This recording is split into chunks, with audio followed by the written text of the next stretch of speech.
नमस्कार, news capital express में आपका स्वागत है। बुलेटिन की शुरुआत करते हैं खास खबरों के साथ। स्ट्रीट लाइट बंद होने के मामले में प्रभारी मंत्री भूपेंद्र सिंह ने ली बैठक। कलेक्टर, नगर निगम कमिश्नर और एमपीबी अधिकारियों की ली बैठक। मंत्री भूपेंद्र सिंह ने अधिकारियों को दिए निर्देश। आज शाम से चालू हो जाएगी राजधानी की सभी स्ट्रीट लाइट। आगे से ऐसी स्थिति नहीं बनेगी। उन्होंने कहा कि कोई भी मामला हो विभागीय अधिकारी कलेक्टर को कराएंगे अवगत। हो गया।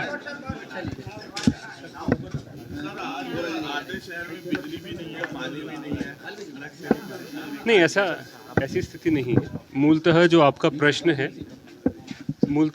प्रश्न है वो जो स्ट्रीट लाइट्स को लेके कोऑर्डिनेशन का इशू हुआ है उसको है। आज माननीय प्रभारी मंत्री महोदय द्वारा श्री भूपेंद्र सिंह जी द्वारा बैठक ली गई है और उसमें उन्होंने स्पष्ट निर्देश दिए हैं कि इस प्रकार के इश्यूज अराइज नहीं होने चाहिए। इमीडिएटली जितनी भी स्ट्रीट लाइट्स, यद्यपि एमपीबी का ये कहना भी ठीक है कि उनके द्वारा केवल 10% के आसपास स्ट्रीट लाइट्स ही हैं जिनको कि सिंबॉलिकली डिस्कनेक्ट किया गया था और मंत्री जी के निर्देशानुसार उनको तत्काल चालू भी किया जा रहा है। इसके साथ ही साथ मंत्री जी ने ये भी निर्देश दिए हैं कि भविष्य में भी इस प्रकार का कोई कोऑर्डिनेशन इशू अराइज नहीं होना चाहिए और यदि कोई भी विषय है तो मेरे समक्ष या किसी वरिष्ठ के समक्ष बैठ के ही उसका निराकरण किया जाए। जैसा कि मैंने कहा कि मंत्री जी ने ये कहना गलत है। जो सड़कों के बारे में विशेषकर चर्चा हुई थी उन सभी कार्य जो है वो चल रहा है। जहाँ तक गड्ढे भरने की बात है, पैच रिपेयर की बात है, वो किया जा चुका है। उसमें से एक सब्सटैंशियल पोर्शन में रीसर्फेसिंग भी पीडब्ल्यूडी द्वारा की जा चुकी है। मैं आपको ये भी बताना चाहूँगा कि इसके अलावा भी अन्यत्र जितने भी स्थान हैं उन सभी स्थानों पर भी जो कार्य है वो नगर निगम के द्वारा और पीडब्ल्यूडी के द्वारा सतत किया जा रहा है। आप सब जानते ही हैं कि रोड्स के रिपेयर का और वर्क्स का यही सीज़न होता है। बारिश के बाद यही समय है जबकि जो डामर के प्लांट्स हैं वो प्रारंभ होते हैं। तो जितने भी कॉन्ट्रैक्टर्स और जितने भी वर्क ऑर्डर्स ऑलरेडी दिए जा चुके हैं उन सभी का कार्य अभी सतत सभी जगह जारी है। Thank you. अभी मैं जस्ट माननीय मंत्री जी के समक्ष में भी बैठक हुई थी। अभी मतलब मंत्री ने निर्देश किया था, हमारा मात्र अभी 2 महीनों का ही पेंडिंग है। उसके पहले हमने मतलब क्लियर कर लिया। पहले भी कभी ऐसा मतलब इतनी मतलब कम पेंडेंसी नहीं थी। पहले कोरोना के समय पे और बहुत अधिक था। वो सब मतलब धीरे धीरे 2020 में 2021 में कवर कर लिया है। अभी मंत्री जी ने निर्देशित किया है कि मतलब हम भी और रेगुलर पेमेंट कर लेंगे। हम भी प्रयास कर रहे हैं कि मतलब रेवेन्यू बढ़ाने के लिए और पेमेंट करने के लिए। मंत्री ने निर्देश दे दिया कि आज शाम को ही लाइट चालू करेंगे। तो बात हो गई, आज शाम से सभी लाइट चालू हो जाएंगी। ठीक है। लो, मेट्रो का छोटा सा पार्ट 1000 mm का पाइपलाइन कल डैमेज हुआ था, लेकिन रिपेयर हो चुका है और 5-6 घंटों को ये काम था। अब मतलब पानी सप्लाई मान लीजिए कल नॉर्मल हो जाएगी। थोड़ी सी भाग में ही प्रभावित था, पूरा का पूरा लाइन बंद नहीं हुई थी, केवल थोड़ी भाग में ही था। सर, नगर निगम पे काफी बड़ी नगरीय विकास और आवास मंत्री भूपेंद्र सिंह का बयान। भारत जोड़ो यात्रा में कांग्रेस का उपद्रव हो रहा है। खंडवा में जूतम पैजार, इंदौर में हंगामा हो रहा है। भारत जोड़ो यात्रा नहीं, भारत तोड़ो यात्रा है। कश्मीर मुद्दा आतंकवाद कांग्रेस की देन है। राहुल गांधी कांग्रेस बचाने के लिए यात्रा कर रहे हैं। देखिए, उपद्रव तो कांग्रेस के लोग स्वयं कर रहे हैं। खंडवा की बैठक में कांग्रेस के जूतम पैजार हुई। कल इंदौर की बैठक में कांग्रेस की जूतम पैजार हुई। तो कांग्रेस के लोग स्वयं अव्यवस्था कर रहे हैं और ये भारत जोड़ो यात्रा नहीं है, ये भारत तोड़ो यात्रा है और कांग्रेस बचाओ यात्रा है। ये तो भारत को तोड़ने वाले लोग हैं। ये कब से भारत जोड़ने की बात करने लगे? कश्मीर को तोड़ने का काम देश के अंदर किसने किया? देश के अंदर आतंकवाद, नक्सलवाद, दंगे कराने का काम किसने किया? तो ये तो इनकी यात्रा में भारत को तोड़ने वाले लोग किसकी यात्रा में साथ चल रहे? वायनाड से जाके चुनाव क्यों लड़ रहे? अगर भारत जोड़ने की बात करते हैं तो वायनाड से जाके चुनाव क्यों लड़ते हैं? तो इनका जो उद्देश्य है वो भारत को तोड़ना इनका उद्देश्य है, भारत को जोड़ना उद्देश्य नहीं है। और कांग्रेस जिस तरह से टूट रही है तो कांग्रेस को बचाने की ये यात्रा है, देश को बचाने की यात्रा नहीं है। कांग्रेस ने तो हमेशा देश को तोड़ने का काम किया है, बचाने का काम नहीं किया। थाना मदन महल में लगातार बढ़ रही असामाजिक गतिविधियों को लेकर आज पुलिस पर युवक कांग्रेस का गुस्सा जमकर फूटा।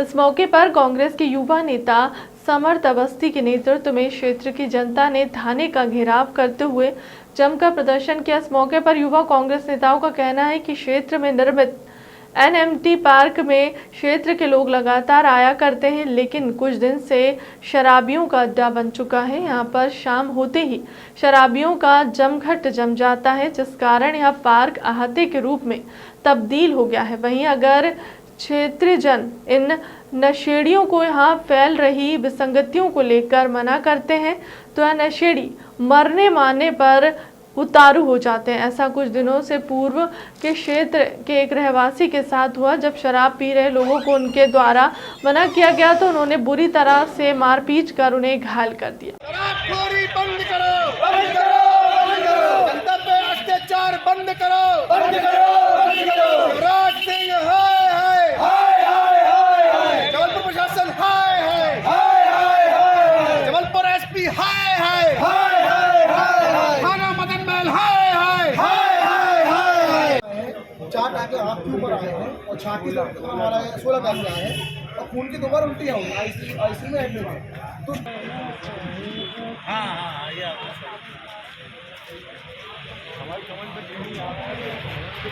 संबंध में आज ज्ञापन दिया गया है। लगभग 6 महीने से राइट टाउन स्टेडियम में काम चल रहा है। तो पूरी पब्लिक जो राइट टाउन नेपियर टाउन की है, NMT जिसको हम वॉकिंग प्लाजा बोलते हैं, जो नगर निगम द्वारा बनाया गया, वहाँ पर पैदल चलती परिवार समेत बड़ा अच्छा माहौल रहता था। परंतु 6-7 महीनों से ऐसी स्थिति हो गई है कि खुला हुआ अहाता बन गया है। यहाँ पुलिस का संरक्षण जो है इस तरह से यहाँ पर रात को जो गुमटियाँ ऑपरेट करती हैं, जो लेट नाइट चलती हैं, और शराबियों के संरक्षण इस हद तक बढ़ गया है कि खुले आम शराब स्मैक की घटना, यहाँ पीने की घटनाएं, बोतलें फेंकने पब्लिक के सामने, इतनी घटिया स्थिति बना दी। संस्कारदानी का नाम डुबाने का काम पुलिस प्रशासन कर रही थी। और इसी का एग्जाम्पल हमारे सामने कल आया। कल सवेरे हमारे क्षेत्र में श्रीवास्तव परिवार है, वहाँ पर शिवदत्त तिवारी जी, शिवरतन श्रीवास्तव जी के ऊपर जो जानलेवा हमला किया गया है। जो शराब पिए हुए थे लोग, 8 लोग थे, शराब पिए थे और साथ में स्मैक भी पी रहे थे। इस चरम पे नशा बढ़ गया है कि लोगों ने घर से निकलना बंद कर दिया। भय का माहौल अत्यधिक हो गया है। इसी के खिलाफ आज हम लोग युवक कांग्रेस में मदन में थाने को घेराव कर हमने ज्ञापन सौंपा है। चूँकि TI साहब नए आए हैं, इसीलिए उग्रता को हमने सीमित करते हुए यहाँ पर उनको इस बात को उनको बताया है कि आप अभी भी हम लोग चेतावनी दे रहे हैं। अगर शराबखोरी बंद नहीं करी गई और पुलिस की गश्त अगर बढ़ाई नहीं गई तो युवा कांग्रेस बाध्य होगी उग्र आंदोलन करने के लिए। गिरफ्तार इन लोग पुलिस द्वारा जो हमारी जो कंप्लेन की गई थी, कंप्लेन में 5 मुख्य आरोपी जो थे वो बताए गए थे उसमें फरियादी के द्वारा, मगर सिर्फ 2 की गिरफ्तारी की गई थी और पुलिस उन 2 को भी कल छोड़ रही थी कमज़ोर केस बना के। तो पुलिस का रवैया जो है पे हम लोग को संदेह था, इसीलिए हम लोग आज जो है पुलिस को चेतावनी भी देने आए थे। आपका नाम है? समर्थ अवस्थी, प्रदेश उपाध्यक्ष युवक कांग्रेस लीगल। जी जी भाई किस संदर्भ में ज्ञापन आपको बताना चाहेंगे। थाना मदन महल क्षेत्र के अंतर्गत स्थित NMT नाले में शाम के टाइम शरारती तत्वों की भीड़भाड़ ज़्यादा बढ़ जाती है। इसी संबंध में यहाँ के स्थानीय लोग हैं, जिनमें अमरीश मिश्रा जी हैं, समर्थ अवस्थी और शिशिर नन्होरिया जी, इनके द्वारा अपने लोगों के साथ में आगे थाना मदन महल में ज्ञापन दिया गया है कि यहाँ पे एक अस्थायी पुलिस चौकी का निर्माण किया जाए। साथ ही साथ यहाँ पे शाम को पुलिस की पेट्रोलिंग बढ़ाई जाए। चूँकि मुझे भी अभी आए हुए यहाँ 2-3 दिन हुए हैं ज्वाइन किए हुए थाना क्षेत्र देखने में, और इन लोगों के साथ मिलके थाना क्षेत्र में कहाँ कौन सी गलत गतिविधियाँ चल रही हैं वो हम चिन्हित करते हैं और स्टाफ के साथ में पेट्रोलिंग भी बढ़ाएंगे यहाँ पे, और इन लोगों के साथ में ही मिलके कदम से कदम बढ़ा के और एक मदन महल क्षेत्र में एक सार्थक पुलिस के प्रयास करेंगे, जिससे पुलिस की सभी में सुधार हो और इसमें प्रयास करते रहेंगे। जबलपुर में अवैध शराब बनने और बेचने का धंधा जोरों पर चल रहा है। पुलिस अवैध शराब पर लगातार कार्रवाई कर रही है, लेकिन अवैध शराब पर अंकुश नहीं लगा पा रही। अवैध शराब पर अंकुश लगाने अब महिलाएं आगे आ रही हैं। हनुमान ताल थाने में कुछ महिलाएं अवैध शराब को बंद कराने के लिए शिकायत लेकर पहुंची। महिलाओं का कहना है कि बाबा टोला क्षेत्र में अवैध शराब बिकने से महिलाओं के परिवार पर असर पड़ा है। महिलाओं ने अवैध शराब के व्यापार पर प्रतिबंध लगाने की मांग की है। जो असामाजिक तत्व शराब बेचते हैं व झूठे मामले में फंसाने की धमकी भी देते हैं। हनुमानताल थाने आज आपने आई तो किस लिए आई थी, क्या कारण था यहाँ? हमारे मोहल्ले में राधा कृष्णा वार्ड अरविंद नगर, वहाँ पर अज्ञात रूप से वो बेची जा रही है शराब, जिससे बच्चों पे भी गलत असर पड़ता है। बच्चियाँ बाहर खेलने नहीं निकल पाती, ये बच्चियाँ डर डर के रहती हैं। इनको गंदी निगाहों से देखते हैं, हम लोग को इशारे करते हुए जाते हैं, बोतल लेके हिलते डुलते जाएंगे आएंगे और गंदी गंदी बातें बोलेंगे। और उन लोग जो बेच रही हैं उनसे बोलते हैं तो कहती हैं तुम्हारे साथ कुछ किए हैं जो हम लोग ऑब्जेक्शन उठाएं, और गंदी गंदी बातें बोलती हैं और कहती है हमारे यहाँ से तो बिकेगा, जो कर सकती हो कर लो, पुलिस को बुला सकती है पुलिस को बुला लो। इसके पहले आपने थाने में सूचना दी थी? नहीं दिया था, उन लोगों को प्यार से समझाया था हम लोगों ने। अभी कम से कम 10-12 बार उन लोगों को बोल चुके हैं। कुछ दिन बोलती हैं हाँ नहीं यहाँ से नहीं निकलेंगे, फिर वही चालू हो जाता। कल ही हमारी मम्मी जी बाहर मुंह धो रही थी तो वो उनसे अजीब से इशारे करके नीचे झुक चुके, तो कल हम लोगों ने उसको पकड़ लिए कि उसको दौड़ाए भगा वो। फिर तो भी कल उन लोग के पास शिकायत लेके गए तो कहती है नहीं वो तो बुढ़ी थी, बुढ़ी को कोई कुछ करता है क्या? मतलब गली में कैमरे लगे हैं और गली में हमारे यहाँ कैमरे लगे हैं। आप बोलोगे तो सारी फुटेज हमारे पास है, आप आगे हमारे यहाँ के कैमरे। अभी आप इसमें क्या चाहते हो? हम ये चाहते हैं या तो वहाँ बंद हो जाए, और अगर नहीं बंद हो रही है वहाँ से तो हमारे यहाँ गेट लग जाए, वहाँ से दीवार उठ जाए, क्योंकि नाले में कोई रास्ता नहीं होता है आने जाने का। तो लाइसेंस है और लाइसेंस भी नहीं है। और अगर नहीं कुछ होना है तो वो भी बता दीजिए, फिर हम लोग कुछ आगे कार्रवाई करें। क्या नाम है आपका? जी हमारा नाम राबिया खान। आज आपने हनुमानताल थाने में आई थी तो किस चीज की आई थी और काय का आवेदन दी हो? सर हम लोग दारू बेचने का आवेदन लगाने आए यहाँ कि यहाँ दारू जो बिक रही तो वो बंद हो जाए। बाबा टोला राधा कृष्णा वार्ड अरविंद नगर, मतलब चौधरी समाज की एक औरत है वो जो दारू बेच रही है, बूटी की लड़की है, हम लोग के घर के बगल में रहती है। तो इससे आपको क्या दिक्कत जा रही, क्या समस्या? हमको दिक्कत इसलिए वहाँ से कम 100 आदमी निकलते हैं धोत एकदम, मतलब दारू हाथ में फल्ला दारू लेके निकल रहा है, पी के निकल रहा है, धोत होकर निकल रहा है। हम लोग के बच्चे सेफ्टी नहीं है ना, हम लोग खुद सेफ्टी है वहाँ पे। क्या नाम है आपका? हमारा रुबीना खान नाम है।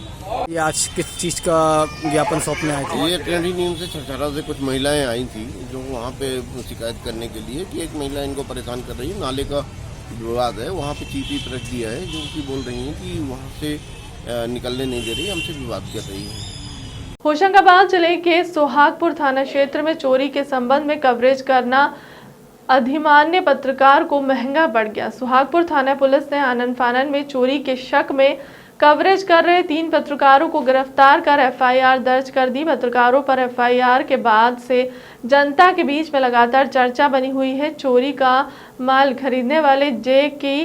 अंसारी ने पुलिस से साठगांठ करके पत्रकारों से ही सलाखों के पीछे भिजवा दिया। सुहागपुर पुलिस ने भी मामले की बिना जांच करे अधिमान्य पत्रकार पर आनन फानन में एफआईआर करने में थोड़ा भी समय नहीं लगाया, जबकि गृह विभाग द्वारा अधिमान्य पत्रकार पर एफआईआर करने और गिरफ्तार करने पर कुछ नियम भी बनाए गए हैं। मिश्रा से आप मुलाकात करने आए, आप प्रेस अध्यक्ष भी हो पत्रकार मीडिया संघ के, क्या किस उद्देश्य को लेकर आए? मध्य प्रदेश मीडिया संघ आज माननीय गृह मंत्री जी के पास आया है, उनसे अनुरोध कर रहा है कि मध्य प्रदेश में जो पत्रकारों के ऊपर एफआईआर हो रही है उसमें गृह विभाग के 2 या 10 का आगे का पालन नहीं हो रहा है, उसका पालन किया जाए। अभी एक ऐसा मामला आया है, अधिमान्य पत्रकार है बाजिद कुरैशी, सुहागपुर में किसी व्यापारी ने साठगांठ करके उसको तुरंत अरेस्ट करके और एफआईआर करके जेल भेज दिया। तो इसमें ना तो पुलिस ने जांच करी ना गृह विभाग का नियम का पालन किया। हम आज उसी के लिए मंत्री से अनुरोध कर रहे हैं तो इस प्रकरण में एडिशनल स्पेशल जांच कराई जाए, बस यही हमारी मांग। सर कहीं न कहीं ऐसे पूरे मामले देखने को मिलते हैं, इसमें सच की आवाज़ को दबाने का भी प्रयास किया जाता है। पत्रकार सही लिखता है तो इस तरह के मामले पंजीबद्ध करके उन्हें जेल भेज दिया जाता है। ये बात सही है कि पिछले 15 साल में कई पत्रकारों की हत्याएं हुई हैं, चंदनी हत्याकांड हो चाहे अपना चंडीगढ़ हत्याकांड हो, कई पत्रकारों को जेल भेजा गया है। जो जुए सट्टे या कोई भ्रष्टाचार की खबरें छापता है उसके विरुद्ध कहीं ना कहीं ये बड़े लोग, भू माफिया लोग धन के बल पे और इन पे झूठी शिकायत के आधार पर एफआईआर कर देते हैं। हमारी मांग है सरकार से, मुख्यमंत्री से कि चुनाव आ रहे हैं 2023 में कि पत्रकार सुरक्षा कानून बनाए और पत्रकार को होने वाले हमले करने वालों को गैर जमानती धाराएं लगाएं और पत्रकारों जितने मुकदमे दर्ज हैं पिछले 15 साल में सरकार उसको वापस ले, जिन्होंने भ्रष्टाचार की खबर छापी है और वो जेल की गए हैं और वो अपना वो लड़ रहे केस, उनकी सरकार वापस ले। जयवंत ठाकुर अवैध वसूली करते कुछ लोगों को गिरफ्तार किया गया है, ब्लैकमेल कर रहे हैं, क्या है पूरा? जे.के. अंसारी हैं, शोभापुर के हैं, इलेक्ट्रिकल ट्रांसफर बनाने की फैक्ट्री है शोभापुर में, शमा इलेक्ट्रिकल्स करके। इनके पास इनके एक मित्र का कल परसों फ़ोन आया था कि कुछ पोल अगर आपको खरीदना हो, इलेक्ट्रिक पोल, तो एक व्यक्ति है जो बेचने के लिए तैयार है, तो इन्होंने जब तस्दीक करी तो उस व्यक्ति के पास बिल्टी और माल की रसीद वगैरह थी। इन्होंने कुल 23 पोल जकी अंसारी ने उस शोएब नाम के व्यक्ति से खरीदे हैं, जो लेकर आया था एक ट्रक में। और इनका जो साथी है जितेंद्र पुरबिया जकी अंसारी का, उसने कुछ चादरें खरीदी हैं। ऐसे दोनों सामग्रियों का भुगतान किया है इन लोगों ने 1,37,000 रुपये उस ड्राइवर को, और सामान जो माल जो था अपने कारखाने के सामने रखवा लिया।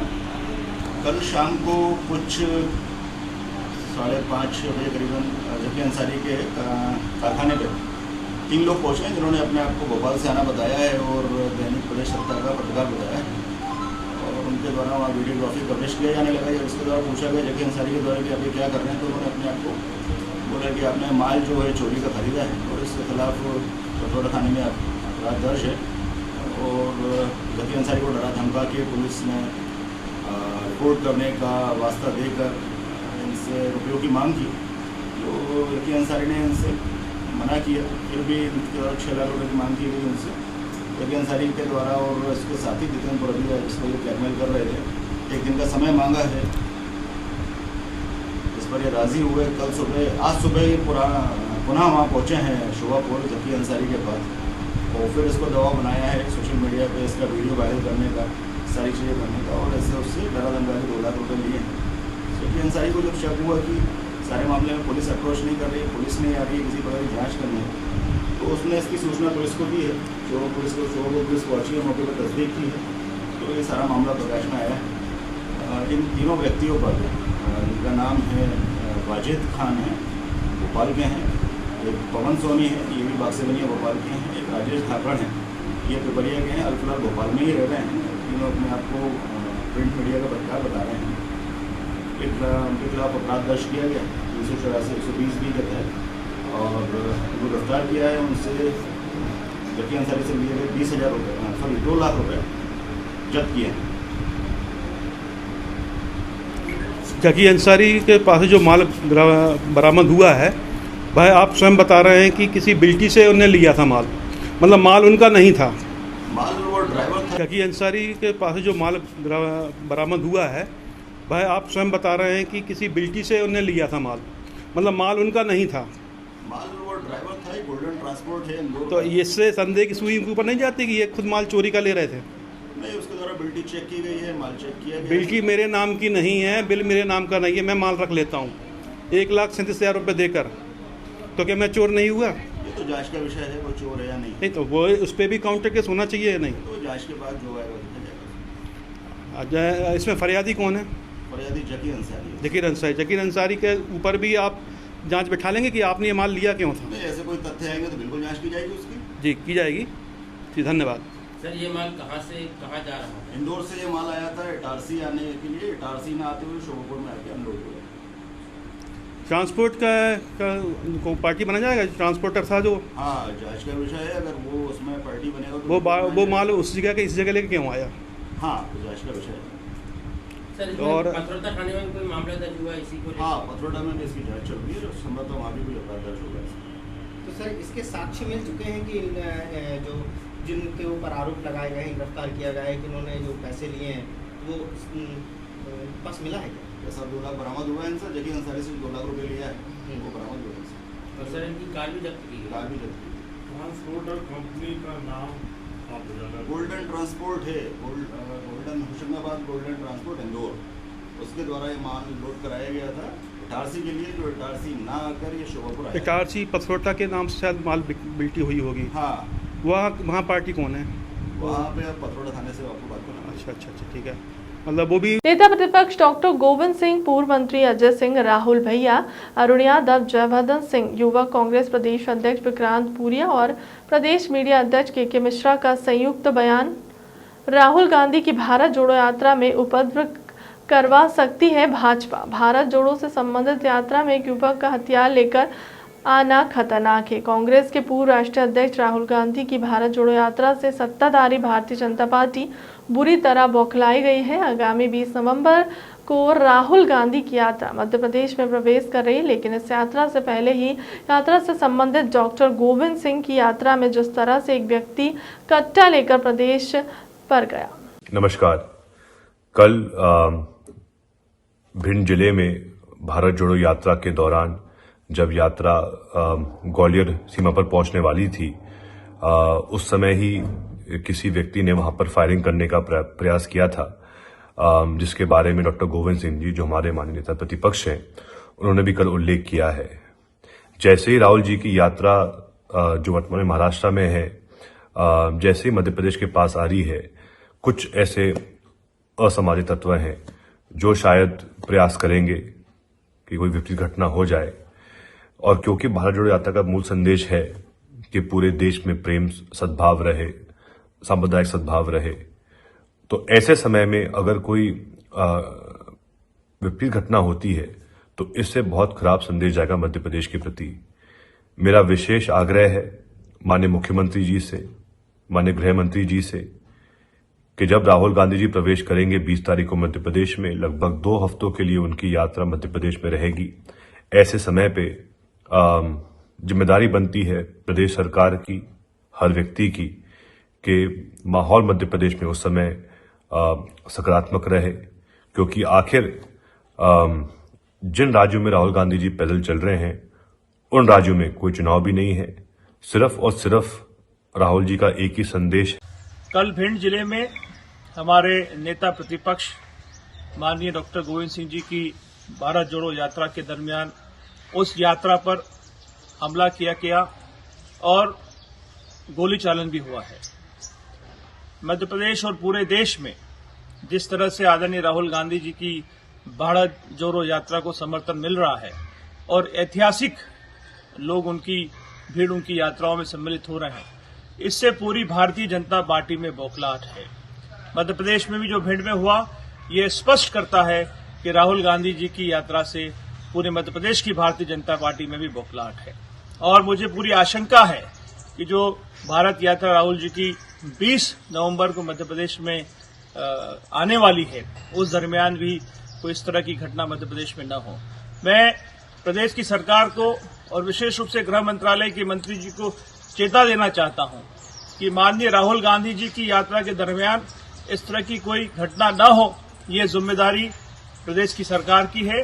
और माननीय मुख्यमंत्री जी और गृह मंत्री जी ये पूरी जिम्मेदारी ले कि उनकी सिक्योरिटी की पूरा ख्याल मध्य प्रदेश सरकार रखेगी और शांतिपूर्वक ये यात्रा मध्य प्रदेश से निकलनी चाहिए, क्योंकि जिस तरह से समर्थन मिल रहा है उनको यात्रा को, पूर्ण बौखलाहट भारतीय जनता पार्टी में है।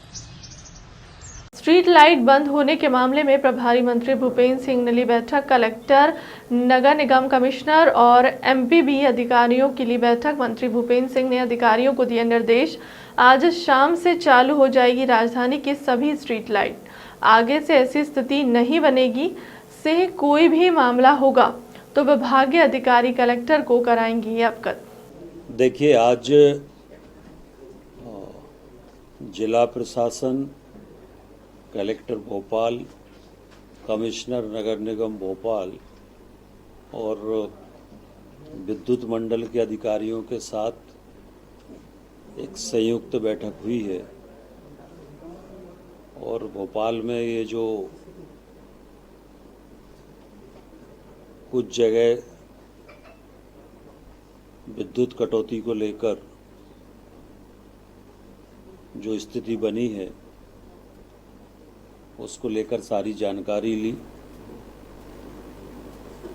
और ये निर्देश जारी किए हैं कि आगे इस तरह की परिस्थितियां नहीं होना चाहिए। कोई भी विषय है तो वह कलेक्टर को अवगत कराएं और कलेक्टर उस विषय को देखेंगे और उसमें से बातचीत करके रास्ता निकालेंगे। और साथ ही ये भी निर्देश जारी हमने किए हैं कि जहाँ पर भी अगर स्ट्रीट लाइट बंद है तो आज से सारी स्ट्रीट लाइट तत्काल चालू की जाए। ये निर्देश भी विद्युत मंडल को दिए गए हैं और अब कहीं पर भी स्ट्रीट लाइट की कटौती नहीं होगी और आगे कोई भी विषय होगा तो पहले कलेक्टर के ध्यान में लाया जाएगा, उसके बाद ही कोई विषय होगा। जबलपुर में 7 दिनों तक चलने वाली श्रीमद् भागवत कथा का आयोजन बुधवार से मेडिकल कॉलेज के निकट हो रहा है। श्रीमद् भागवत कथा वाचक किशोरी अपने अमृत वचनों में श्रीमद् भागवत कथा का वाचन करेंगी। इस अवसर पर जया किशोरी ने कहा कि श्रीमद् भागवत कथा भगवान के प्रति प्रेम करने का मार्ग दिखाती है। श्रीमद् भागवत कथा के लिए और हमारे आयोजक हैं प्रमोद जी तिवारी, तरुण जी बनौत और हम सभी कोशिश करेंगे कि 7 दिनों में जो श्रीमद् भागवत का महत्व है या उसकी महिमा है कि हम भगवान की लीलाएं घर घर तक पहुंचा रहे हैं और किसी से भी प्रेम करने के लिए उसके स्वभाव को समझना ज़रूरी है। तो श्रीमद् भागवत आपको भगवान का स्वभाव बताती है कि भगवान कैसे हैं, भगवान क्या करते हैं, भगवान क्या क्या कर सकते हैं। और यही कोशिश है कि उस 7 दिनों में जैसे राजा परीक्षित को भगवान से बहुत प्यार हो गया था, उसी प्रकार जो भक्त हैं उनको भगवान से बहुत प्रेम हो जाए। तो यही हमारी उम्मीद है और कल से कथा शुरू हो रही है, तो हम चाहेंगे जितने भी भक्त हैं जबलपुर के आसपास के सभी ज़रूर आए उस कथा का भोग लें। जया जी का जो ये भागवत का हम लोगों को मौका मिला है सुनने का ये कार्यक्रम, जबलपुर की जो प्रतिष्ठा है धर्म के क्षेत्र में कार्यक्रम भी यहाँ पर हो और हम सबको उसमें शामिल होने का उनके आनंद मैं ये चाहता हूँ कि आपके और जया जी के प्रेस को संबोधित करने के लिए हम सबके बीच में विश्वविख्यात आध्यात्मिक प्रवक्ता परम पूज्य किशोरी जी हम सबके सम्मुख यहाँ पर उपस्थित है। श्रीमद् भागवत कथा का श्रवण करेंगे। पहली बात तो मुझे बहुत ही अच्छा लगा कि आप सब ने मुझे यहाँ पर बुलाया। प्रमोद जी, दादाजी, हमारे सब लोग जी, सचिन जी सब बैठे हैं, तो मुझे बड़ी खुशी है कि मैं यहाँ पर आई हूँ जहाँ पर इतनी कल से कथा शुरू हो रही है और हमारी यही उम्मीद है कि ज़्यादा से ज़्यादा भक्त आएंगे, इस कथा का आनंद लेंगे और हम सभी 7 दिनों तक भगवान की लीलाएं सुनेंगे। और आप सबका भी बहुत बहुत धन्यवाद, क्योंकि आपकी वजह से ये कथा जो हम कर रहे हैं वो घर घर तक पहुंचती है। जो बात जिस घर तक हम नहीं जा सकते उस घर तक आप चले जाते हैं और हमारी बातों को वहाँ पहुँचा देते हैं, तो बहुत बहुत धन्यवाद। फिलहाल के लिए अब तक की खबरों में इतना ही। देश दुनिया की तमाम बड़ी खबरों के लिए बने रहे हमारे चैनल के साथ। नमस्कार।